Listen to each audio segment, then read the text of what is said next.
بسم اللہ الرحمن الرحیم۔ خاندان کی اہمیت کیا ہے؟ قرآن مجید میں اللہ کا ارشاد ہے هو الذی خلق من الماء بشرا فجعله نسبا وصہرا۔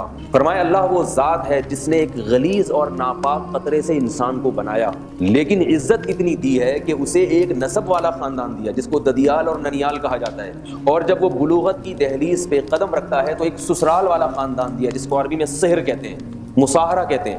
تو میرے بھائی یہ جو خاندانی نظام ہے اس کی بڑی اہمیت ہے۔ فرانس کے بارے میں ایک وہیں کے کالم نگار نے مضمون لکھا، اس مضمون کا عنوان تھا فرانسیسی اور کتے۔ مضمون انگلش میں تھا، میں اس کا مفہوم بیان کر رہا ہوں اردو میں، کہ اس نے بتایا کہ فرانس میں جو بے انتہا کتے پالنے کا رواج ہے، ہر گھر میں کتا، اور کتوں سے اتنی محبت کرتے ہیں اور جائیدادیں کتوں کے نام کر کے چلے جاتے ہیں، اس کی وجہ کتوں سے محبت نہیں ہے، اس کی وجہ یہ ہے کہ اس کو انسانوں سے محبت ملنا ختم ہو گئی۔ کوئی محبت کرنے والا ہے ہی نہیں، کیوں محبت کرے گا؟ جب خاندانی نظام ہی تباہ و برباد ہو گیا، بھائی بہنوں کا رشتہ ختم ہو گیا، تو محبت کر جب ماں باپ کو اولڈ ہاؤس میں داخل کیا جا رہا ہے جن سے سب سے زیادہ محبت کی جاتی ہے، تو محبت ان کو کہاں نظر آئی؟ کتوں میں۔ ان کو پتا ہے کتے کو روٹی کھلاؤ تو دم ہلاتا ہے، اپنی اولاد کو روٹی کھلاؤ گے وہ آپ کی فرما برداری نہیں کرے گا، وہ کہے گا آپ کا بنیادی حق تھا مجھے روٹی کھلانا، آپ نے گورنمنٹ کے قانون کی بیس پہ مجھے روٹی کھلائی ہے۔ تو میں صرف آپ سے ایک بات عرض کروں گا کہ بتاؤ یہ ہماری ذمہ داری ہے یا نہیں ہے کہ ہم اس فیملی سسٹم کو بچائیں؟ ذمہ داری ہے یا نہیں ہے؟ تو اب اس کو بچانے کے لیے ہمیں کیا کرنا ہے؟ اس کا آسان جواب یہ ہے کہ انہوں نے تباہ کرنے کے لیے جو کچھ کیا ہے نا، آپ اس کا الٹ کرنا شروع کر دیں تو بچنا شروع ہو جائے گی۔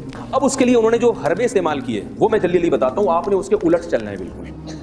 پہلا حربہ انہوں نے استعمال کیا، نکاح کے رواج کو ختم کیا جائے، گرل فرینڈ سسٹم مارکیٹ میں لایا جائے۔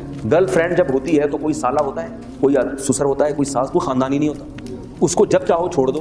بیوی کو طلاق دینا آسان کام؟ بولو نا بھائی، 100 دفعہ کانپتا ہے آدمی، سالوں کا خیال آتا ہے، سسر صاحب کا خیال آتا ہے، یار وہ بندہ نہیں چھوڑے گا مجھے۔ ارینج میرج ہوئی ہے، باقاعدہ بھگا کے نہیں لے کر آئے، وہ شادی پہ اتنا خرچہ ہوا تھا وہ ضائع ہو جائے گا، دوبارہ رشتہ ملنے میں مشکلات ہوتی ہیں، لوگ پوچھتے طلاق کیوں دی؟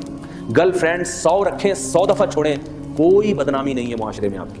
اور عورت کی تو بیچاری کی ایسی کی تیسی ہو جاتی ہے، مرد اس سے اپنی جنسی خواہش پوری کرتا ہے مگر اس کو اس کی قیمت نہیں دیتا، اور بیوی جب گھر میں لاتا ہے تو مرد کے لیے اپنی خواہش پوری جب اس سے کرتا ہے تو اس کی اب بھاری بھرکم معاوضہ دینا پڑتا ہے، اس کو گھر دینا پڑتا ہے، گیس بجلی کا بل دینا پڑتا ہے مرد کو، اس کے بدن سے بچہ پیدا ہوگا تو اس کے سارے خرچے مرد کو اٹھانا پڑتے ہیں، اس کے رشتہ دار جب آئیں گے تو ان کا اکرام کرنا پڑتا ہے، سالوں کو چائے پلانی پڑتی ہے، سالیوں کے ساتھ اچھی طرح سے بات چیت کرنی پڑتی ہے، اور بہت سارے مسائل ہیں۔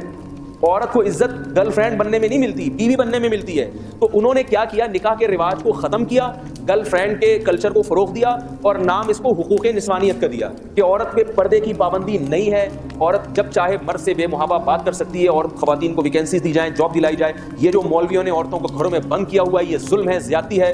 تو نام کیا استعمال کیا گیا؟ عورت کے حقوق، مگر برباد کون ہوئی ہے؟ عورت برباد ہو گئی۔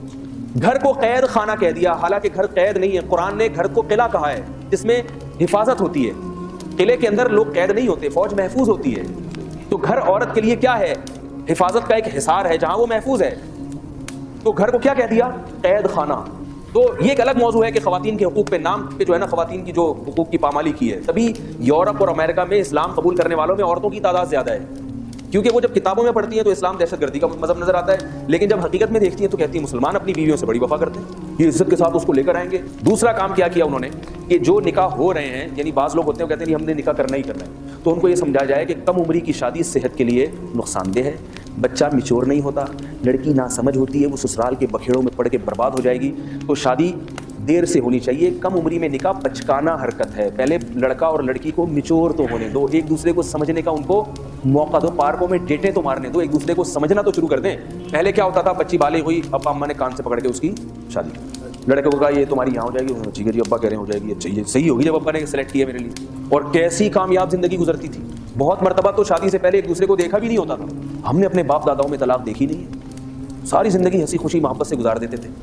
اب ایک دوسرے کو سمجھنے میں 4 سال لگاتے ہیں، ڈیٹے مار رہے ہیں، موبائل پہ گپیں ہو رہی ہیں، 4 سال سمجھتے تو 4 سال تک ایک دوسرے کو سمجھنے کا موقع ملا، پھر بہت اچھی طرح 25-30 خواتین کو سمجھتے سمجھتے ایک پہ دل آیا کہ یہ بالکل میرے حساب سے ہے، اور ابھی رخصتی ہوئی اور اگلے دن سے پھڈے اور جھگڑے شروع، اور 1-8 سال کے بعد طلاق۔ اس لیے کہ جو ہمیں جس نے یہ چیزیں سکھائی ہیں نا، اس کا مقصد یہ نہیں تھا کہ ایک دوسرے کے سمجھنے کے بعد کامیاب شادیاں ہوں گی، اس کو پتا ہے کہ جب چسکا لگ جائے گا نا گرل فرینڈ بنانے کا، ڈیٹے مارنے کا، تو بیوی کی ٹینشن پالنے کے لیے نہ مرد تیار ہوگا اور نہ عورت کو شوہر کے روپ میں بندہ چاہیے, اسے وہی پرانا والا بوائے فرینڈ چاہیے.